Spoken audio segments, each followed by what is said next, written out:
नमस्कार दोस्तों, आज मैं आपको नवरात्रि के छठवें दिन सुनी जाने वाली दुर्गा सप्तशती की 11वें अध्याय की कथा सुनाने जा रही हूँ। प्रेम से बोलिए दुर्गा मैया की जय हो।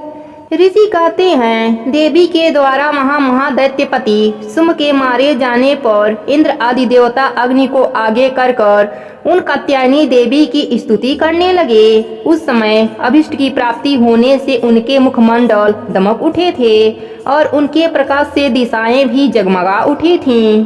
देवता बोले, शरणागत की पीड़ा दूर करने वाली देवी, हम पर प्रसन्न हो। संपूर्ण जगत की माता, प्रसन्न हो। विश्वेश्वरी, विश्व की रक्षा करो। देवी, तुम ही चराचर जगत की अधीश्वरी हो। तुम इस जगत का एकमात्र आधार हो, क्योंकि पृथ्वी रूप में तुम्हारी ही स्थिति है। देवी, तुम्हारा प्रकर्म अलंघनीय है। तुम ही जल रूप में स्थित होकर संपूर्ण जगत को तृप्त करती हो। तुम अन्य बल संपन्न वैष्णवी शक्ति हो। इस विश्व की कारण भूता परा माया हो। देवी, तुमने इस समस्त जगत को मोहित कर रखा है। तुम ही प्रसन्न होने पर इस पृथ्वी पर मोक्ष की प्राप्ति कराती हो। देवी, संपूर्ण विद्याएं तुम्हारे ही भिन्न भिन्न स्वरूप हैं। जगत में जितनी स्त्रियां हैं वे सब तुम्हारी ही मूर्तियां हैं। जगदम्बा, एकमात्र तुमने ही इस विश्व को व्याप्त कर रखा है। तुम्हारी स्तुति क्या हो सकती है। तुम तो स्तमन करने योग्य पदार्थों से परे एवं परावाणी हो। जब तुम सर्वस्वरूपा देवी स्वर्ग तथा मोक्ष प्रदान करने वाली हो, तब इस रूप में तुम्हारी स्तुति हो गई। तुम्हारी स्तुति के लिए इससे अच्छी उक्तियां और क्या हो सकती हैं। बुद्धि रूप से सब लोगों के हृदय में विराजमान रहने वाली तथा स्वर्ग एवं मोक्ष प्रदान करने वाली नारायणी देवी, तुम्हें नमस्कार है। कला, काष्ठा आदि के रूप में क्रमशः परिणाम की ओर ले जाने वाली तथा विश्व का उपसंहार करने में समर्थ नारायणी, तुम्हें नमस्कार है। नारायणी, तुम सब प्रकार का मंगल प्रदान करने वाली मंगलमयी हो। कल्याणदायिनी शिवा हो। सब पुरुषार्थों को सिद्ध करने वाली शरणागत वत्सल 3 नेत्रों वाली एवं गौरी हो। तुम्हें नमस्कार है। तुम सृष्टि, पालन और संहार की शक्तिभूता सनातनी देवी, गुणों का आधार तथा सर्वगुणमयी हो। नारायणी, तुम्हें नमस्कार है। शरण में आए हुए दीनों एवं पीड़ितों की रक्षा में शरण रहने वाली तथा सबकी पीड़ा दूर करने वाली नारायणी देवी, तुम्हें नमस्कार है। नारायणी, तुम ब्राह्मणाणी का रूप धारण करके हंसों से जुड़े हुए विमान पर बैठती तथा कुश मिश्रित जल छिड़कती रहती हो। तुम्हें नमस्कार है। महेश्वरी रूप से त्रिशूल, चंद्रमा एवं सर्प को धारण करने वाली तथा महान वृषभ की पीठ पर बैठने वाली नारायणी देवी, तुम्हें नमस्कार है। मोरों और मुर्गों से घिरी रहने वाली तथा महाशक्ति धारण करने वाली कौमारी रूप धारणी निष्पापे नारायणी, तुम्हें नमस्कार है। शंख, चक्र, गदा, शंख धनुष रूप उत्तम आयुधों को धारण करने वाली वैष्णवी शक्ति रूपा नारायणी, तुम प्रसन्न हो। तुम्हें नमस्कार है। हाथ में भयानक महाचक्र लिए और दाढ़ों पर धरती को उठाए बराही रूप धारणी कल्याणमयी नारायणी, तुम्हें नमस्कार है। भयंकर नरसिंह रूप से दैत्यों के वध के लिए उद्युत करने वाली तथा त्रिभुवन की रक्षा में संलग्न रहने वाली नारायणी, तुम्हें नमस्कार है। मस्तक पर किरीट और हाथों में महावज्र धारण करने वाली, सहस्त्र नेत्रों के कारण उदित दिखाई देने वाली और वीरतासुर के प्राणों का अपहरण करने वाली इंद्र शक्ति रूपा नारायणी देवी, तुम्हें नमस्कार है।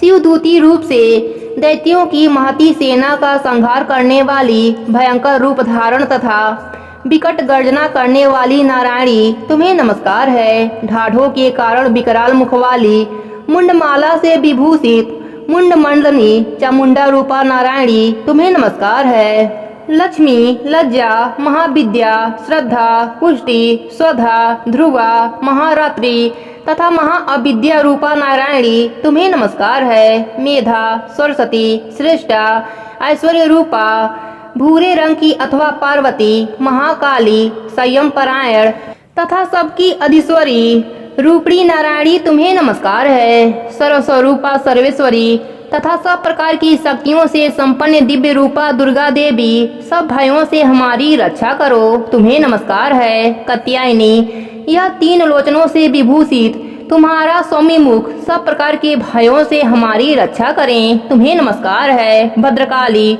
ज्वालाओं के कारण विकराल प्रतीत होने वाला, अत्यंत भयंकर और समस्त असुरों का संहार करने वाला तुम्हारा त्रिशूल भय से हमें बचाए।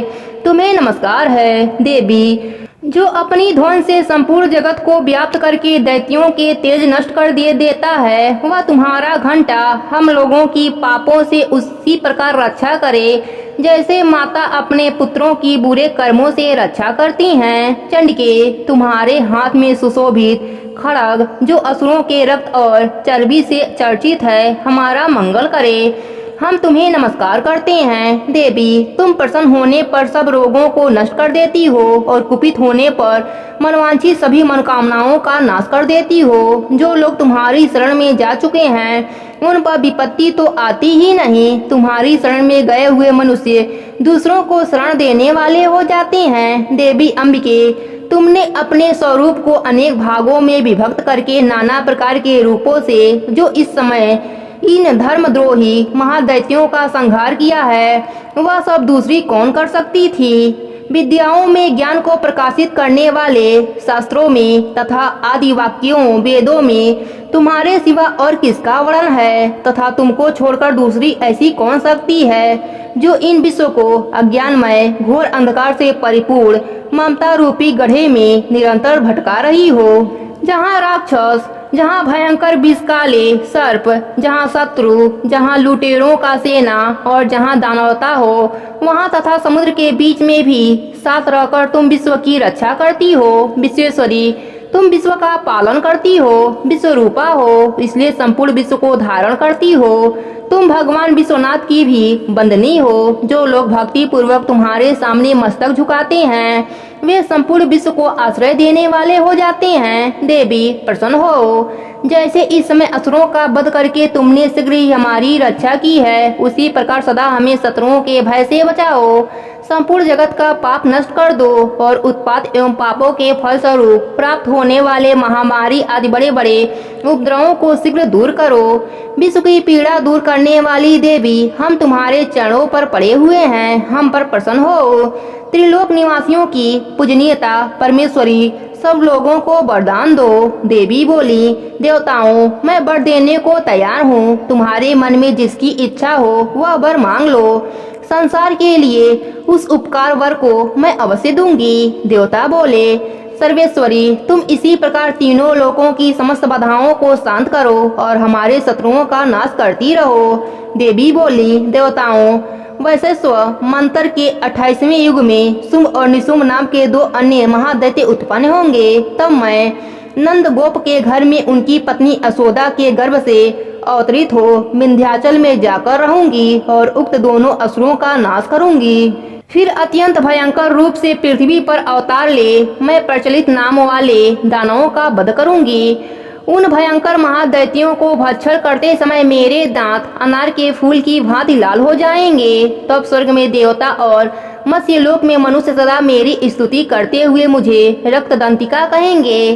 फिर जब पृथ्वी पर 100 वर्षों के लिए वर्षा रुक जाएगी और पानी का अभाव हो जाएगा, उस समय मुनियों के स्तन करने पर मैं पृथ्वी पर अयोजना रूप में प्रकट हो जाऊंगी और 100 नेत्रों से मुनियों को देखूंगी। अतः मनुष्य शताक्षी इस नाम से मेरा कीर्तन करेंगे। देवताओं, उस समय मैं अपने शरीर से उत्पन्न हुए कासों द्वारा समस्त संसार का भरण पोषण करूंगी। तब तक वर्षा नहीं होगी जब तक वे साख ही सबके प्राणों की रक्षा करूंगी। ऐसा करने के कारण पृथ्वी पर शाकंभरी के नाम से मेरी ख्याति होगी। उसी अवतार में मैं दुर्गम नामक महादैत्य का वध करूंगी। इससे मेरा नाम दुर्गा देवी के रूप से प्रसिद्ध होगा। फिर मैं जब भीम रूप धारण करके मुनियों की रक्षा के लिए हिमालय पर रहने वाले राक्षसों का भक्षण करूंगी, उस समय सब मुनि भक्ति से नतमस्तक होकर मेरी स्तुति करेंगे।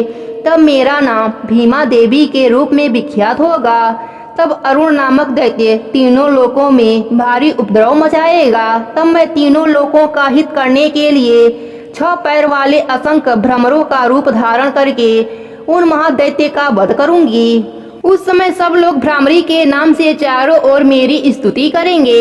इस प्रकार जब जब संसार में दानवी बाधा उपस्थित होगी तब तब अवतार लेकर मैं शत्रुओं का संहार करूंगी। यहीं पर 11वें अध्याय की कथा समाप्त होती है। प्रेम से बोलिए दुर्गा माता की जय हो।